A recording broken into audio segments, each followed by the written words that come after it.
दादूमा ख़बर शामिल क्यों था। Bureau chief MD Munir Lashari की रिपोर्ट मुताबिक त मेड़ सेंदल मैसर जो रवासी सदाम हुसैन पंवर ऐं जगहनि जो कारीगर उस्ताद नदीर अली पंवर जे घर मां लखीं रुपयनि जो सोन ऐं ॿियो क़ीमती सामान पैसनि वारा हार चोरी करे विया। उन मौके ते साबिक़ा वाइस चेयरमैन अब्दुल अलीम बिरोही, नसरुल्ला सोलंकी, वडेरो नदीम मैसर, महरम अली सोलंकी वॾे तादाद में ॻोठाणा पहुची विया।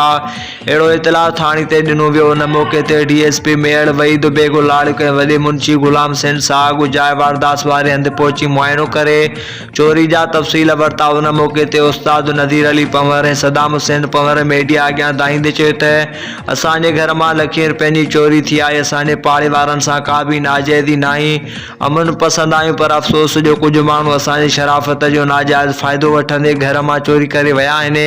पहिरां न्याज़ अली सोलंकी जे घर में लॻा आहिनि। पुलिस कार्रवाई कंदे नवाज़ वलद कोड़ो सोलंकी न्याज़ अली सोलंकी खे शक जे मुताबिक़ गिरफ़्तार करे वरितो आहे। असां न्याज़ अली सोलंकी खे आज़ादु करायो आहे त जीअं ई हू चोरी थियल उन जे घर में लॻल पेरनि जी तस्दीक करे पुलिस जांच करे रही आहे।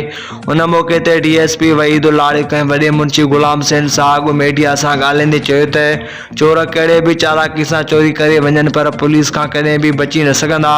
जल्द चोरनि ताईं पहुची चोरनि खे गिरफ़्तार करे चोरी मालिकनि खे वापसि कराए ॾिनी वेंदी ऐं चोरनि खे कानून जे कटहरे में आंदो वेंदो।